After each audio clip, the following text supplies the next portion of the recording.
हाँ, हनु नागौरी जी। हनु जी क्या है कि ये चिकित्सा विभाग के आदमी हैं। अगर परिवार नियोजन सही काम करेगा तो इनकी दुकानें कैसे चलेगी। हाँ, ये बाबा लोग हैं ना, मुल्ले मौलवी धर्मगुरु। एक तो हमारे यहाँ पहले रामसुख दास नाम करके कोई बाबा था, उसका तो पूरा ही धंधा यही था, बच्चे पैदा करवाने। औरतों से घृणा करता था, नसबंदी की हुई औरतों से। तो ऐसे लोगों ने बहुत नुकसान है। जो जो लोग उनके अनुयायी थे, उन घरों में मैं देखता हूँ दया आती है। 10-10 15-15 बच्चे पैदा कर लिए, क्योंकि उसने कह दिया कि तो भगवान देता है बच्चे। और उसने हमारे इलाके में बहुत ज़्यादा नुकसान किया। उन घरों को मैं अच्छी तरह से अलग अलग आइडेंटिटी, कभी भी मैं कहीं जाता हूँ और मुझे ज़्यादा बच्चे दिखाई देते हैं तो मैं चर्चा करता हूँ, पता लग जाता है कि रामसुख दास को मानने वाले लोग हैं। और उसने बहुत ज़्यादा नुकसान हमारे इलाके में किया, पर सरकारें कभी ऐसे लोगों पर कोई कार्रवाई नहीं करती है। इनकी अपनी दुकानें, इनको तो बस हिंदू मुस्लिम ये बीमारियां हैं इनकी। तो अनु नागौरी जी, वास्तव में बहुत अच्छा कहा है आपने कि इनकी दुकानें नहीं चलेगी और कहाँ से अंध भक्तों की भीड़ मिलेगी। ये अंध भक्तों की भीड़, जो बढ़ती जनसंख्या है, जिनमें कोई मानसिक उनका ठीक ढंग से विकास नहीं होता है, एजुकेशन पूरा मिलता नहीं, लालन पालन नहीं होती, इधर उधर गलियों में घूमते रहते हैं। तो व्हाट्सएप यूनिवर्सिटी, फेसबुक यूनिवर्सिटी में जो कचरा आता है वो दिमाग में ठूंसता जाता है। अगर बच्चे लिमिटेड हो, एक बच्चा हो, तो माँ बाप उसकी केयर करेंगे, वो उनके सानिध्य में रहेगा और उसका एक यूँ नहीं है वो गलियों में घूमता रहेगा पूरे दिन भर। तो ये अंधभक्त जो होते हैं वो वही बच्चे होते हैं जिनके ज़्यादा इक्के दुक्के बच्चे हैं, वो अंधभक्त नहीं होते। उनमें टैलेंट भी विकसित होता है, कौशल भी विकसित होता है, पोषण भी अच्छा होता है, स्वास्थ्य सेवाएं भी उनको ठीक मिलती है। तो ये बहुत अच्छी बात है। वास्तव में ये शिक्षा विभाग के आदमी है तो इनको पता है कि ये जो ज़्यादा जनसंख्या है वो अंधभक्ति को बढ़ावा देती है इनकी, और इनको धर्म गुरुओं को अंधभक्त चाहिए। कैलाश जिसो आजकल तो जन्म लेते ही फेसबुक पे फोटो आ जाती है गुरुजी। हाँ, बस मैं देखता हूँ, मैं कहने को क्रांतिकारी कहते हैं और कूदने लग जाते हैं, बच्चा पैदा हो गया।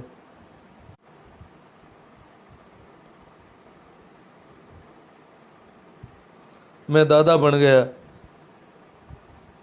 रूपा चौधरी, हमारा कोई लक्ष्य नहीं है साहब, हम सिर्फ भारत की जनसंख्या का एक आंकड़ा मात्र है। हाँ सही बात है, हम जनसंख्या के आंकड़े हैं बस, लक्ष्य कुछ है ही नहीं इस देश का। ये देश महाशक्ति बनेगा बातें करने से थोड़ा ही बनेगा। इस देश में का विकास कैसे होना, वैसा कुछ नहीं है ज़्यादा। भगवान शक, सत्य क्या है गुरुजी कृपया करके बताइए। यार सत्य सत्य वाली तो मैं जानता नहीं जी। जो भी बोला जाता है, संतों ने कहा है, जो भी बोल दिया जाता है वो झूठ हो जाता है। तो सत्य तो बिल्कुल मूक है, बिना बोले ही होता है।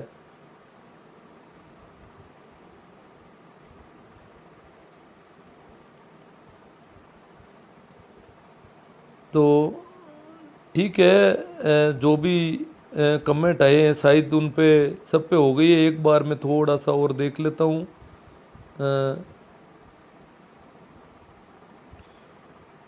मैंने सोचा इस पे विवाद ज़्यादा हो जाएगा, विवाद तो नहीं हुआ, ठीक है। इसका मतलब जो भी लोग देख रहे हैं, करीब करीब काफ़ी लोगों का माइंड विकसित हो रहा है, चिंतन क्षमता विकसित हो रही है अच्छी, और इस वजह से विवाद नहीं कर रहे हैं।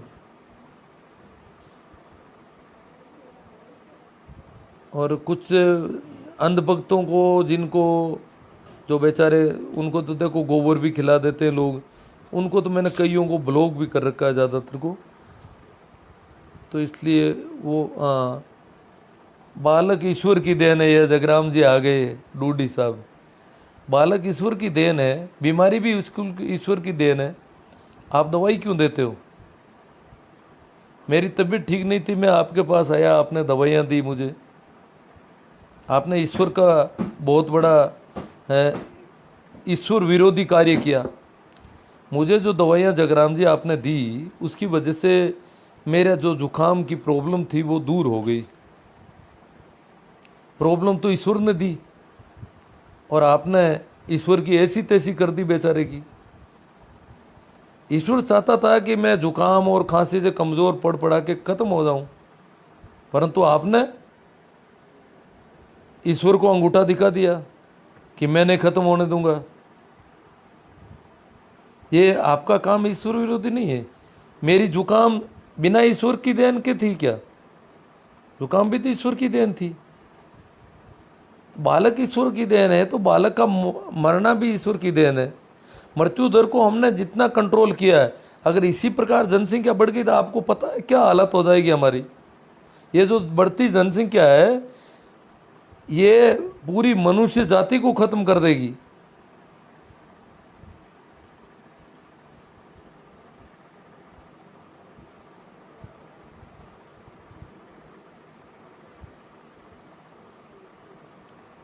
ये कमेंट इधर उधर रह जाते हैं भाई। शीश राम जी मील है, ये कह रहे हैं कि अगर परिवार नियोजन हो गया तो चमचे और अंधभक्त तो पैदा होने ही बंद हो जाएंगे। बात तो सही है। अब देखो चमचे और अंधभक्त एक ही है, वैरायटी है ये तो। वो क्या है कि उनकी पूंछ हिलाते घूमते हैं, चापलूसी करने वाले लोग, तो ये तो पैदा ही नहीं होंगे।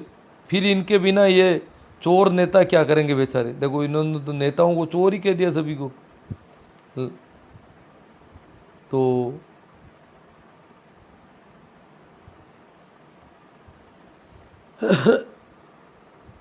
बात तो सही है, अगर परिवार नियोजन हो गया तो ये कई बीमारियां खत्म हो जाती है। भाई रूपा चौधरी कह रहे हैं कि विवाद नहीं दुखती रग दबा दी, आराम मिला है। ठीक है, रूपा चौधरी को बड़ा आराम मिला है।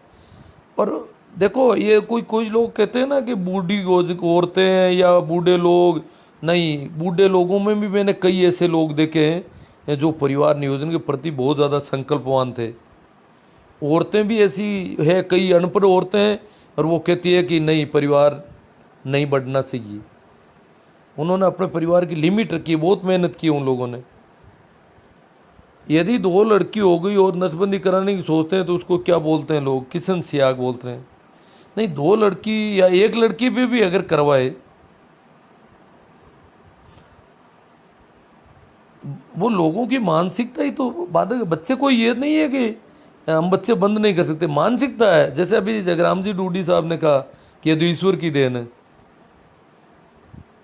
बच्चे पैदा होना ईश्वर की देन है, परंतु बच्चे मृत्यु दर कम कर दी, इसलिए हमें इस देन पर भी ध्यान रखना पड़ेगा। तो लोग बोलते हैं किशन सियाग जो नए जवान हैं उनकी दिक्कत है कि उनके 1 लड़की है या 2 लड़की है, वो सोचते हैं तो वो तो बड़ा मुश्किल हो जाता है। 2 लड़कियों पे कोई ऐसे लोग हैं, 1 लड़की पे मेरे एक मित्र हैं, 1 लड़की हुई और उन्होंने ऑपरेशन करवा लिया। 2 लड़कियों पे भी कईयों ने ऑपरेशन करवाए हैं, क्योंकि वो नहीं चाहते कि बढ़ाया जाए। हम तो एक का ही पालन पोषण ढंग से कर पाएंगे, जितना होगा पूरा प्रेम, पूरा जो भी है इसके इर्द गिर्द हम पूरी मेहनत करेंगे। तो ये ऐसा है। परंतु लड़का अगर हो तो कोई दिक्कत नहीं, लड़की है तो ये दिक्कत हो रही है। यह लैंगिक जो भेदभाव है इस देश का, ये बड़ी दिक्कत है। उस पर मैंने पहले भी सेशन किए थे, आपको यूट्यूब पर मिल जाएंगे। तो ये लड़की और लड़का वाली बीमारी, ये यहाँ की सबसे बड़ी समस्या है। और इसकी वजह से एक बहुत बड़ा और हो गया है असंतुलन। लैंगिक असंतुलन जो है वो बहुत बड़ा असंतोष पैदा कर सकता है आने वाले समय में। क्योंकि जब कंवारों की संख्या बहुत ज़्यादा बढ़ जाएगी तो बूढ़ी औरत का भी शायद अकेले में निकलना मुश्किल हो जाएगा फिर। तो ये जो हम कंवारों की तादाद बढ़ा रहे हैं और ये जो लैंगिक अनुपात हमने बदल दिया, लैंगिक अनुपात बदलने का कारण क्या है? इस देश की मानसिकता वो लैंगिक अनुपात को खराब कर रही है। जितने ज़्यादा समझदार लोग हैं, बुद्धिजीवी समझते हैं, जितने ज़्यादा सभ्य समाज हैं, उनमें लैंगिक असंतुलन ज़्यादा है। आदिवासियों में सबसे कम है लैंगिक असंतुलन, और जितने ज़्यादा सभ्य जो कहलाते हैं उनमें ज़्यादा है। तो इसका मतलब सभ्यता के जो मापदंड है वो स्त्री विरोधी है पूरे के पूरे। और इस वजह से लड़की पैदा हो गई और हम रोक नहीं पाते हैं, ये सबसे बड़ी समस्या है। लड़का तो दो लड़के हो ऑपरेशन कराओ तो, या एक लड़का पे कराओ तो कोई दिक्कत नहीं, पर लड़कियों के मामले में ये बड़ा अलग तरह का मापदंड है। और अब तो हमारे जो राजस्थान जैसे राज्य में सरकारी नौकरी वाले या पंचायत राज के चुनाव की इच्छा रखने वालों के लिए बहुत बड़ी प्रॉब्लम हो गई है। उनके दो लड़कियां हो जाती है, तीसरी लड़की का मतलब इंक्रीमेंट बंद। तो ये पता नहीं कितने साम दाम दंड भेद अभी तो चला रहे हैं इधर उधर, ये बड़ा मुश्किल मामला हो गया। वो क्या करेंगे, लड़कियों को मारे हैं, क्या करें? क्योंकि लड़कियों को तो समाज तो अलाउ ही नहीं करता है कि कोरी लड़कियां हैं इसने ऑपरेशन करवा लिया।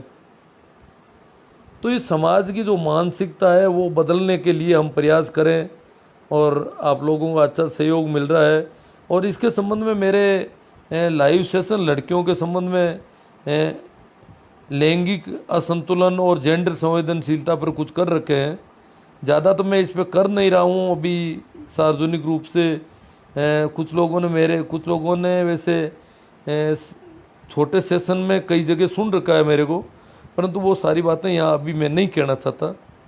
कुछ मेरी अपनी सीमाएं हैं, परंतु फिर भी कुछ ऐसे सेशन हैं उनको आप इधर उधर फैलाओगे तो उनका असर पड़ेगा और लड़कियों के प्रति एक सोच में बदलाव आएगा। स्त्री जाति के प्रति जो सोच है हमारे देश में, जो अलग तरह के मापदंड, ये जो बेटी बचाओ वाली बात कर रहे हैं ना, ये बहुत बदमाश लोग हैं, इनको बेटियां नहीं बचानी है।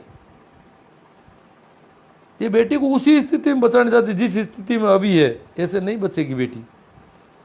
समाज के सोचने का नजरिया बदलेगा, बेटे और बेटी के, लड़के और लड़की के संबंध में मापदंड बदलेंगे। एक लड़की 3 दिन कहीं रह गई और एक लड़का 3 दिन कहीं रह गया तो ये इसका बराबर माप होगा। ये नहीं है कि लड़की 5 मिनट लेट आई वहां से, 5 मिनट कहाँ रह गई, 10 मिनट कहाँ रुक गई। लड़का 10 दिन से आ रहा है, कोई दिक्कत नहीं, कहाँ गया ये भी पता नहीं, फिर भी कोई दिक्कत नहीं। और ये 10 मिनट कैसे लेट हो गई, कहाँ रुकी थी, 10 मिनट कहाँ, बताओ 10 मिनट का हिसाब। ये मापदंड है, ये समाज की अलग। एक लड़की कहीं किसी के साथ में घूमने चली जाए 4 दिन के लिए, तो ये अभी हमारा समाज अलाउ नहीं कर सकता किसी भी कंडीशन में। ये मापदंड अलग है, लड़के के लिए नहीं है ऐसा। लड़का चाहे 10 मिनट लेट हो, घंटा लेट हो, रात को घूमो, दिन को घूमो, कभी भी घूमो, इधर जाओ, कहीं भी जाओ। लड़की तो अपने घर में हंस नहीं सकती, बोल नहीं सकती, दौड़ नहीं सकती, कूद नहीं सकती, पूरी तरह से बांध दिया उसको, सारी इज्जत का ठेका दे दिया उसको।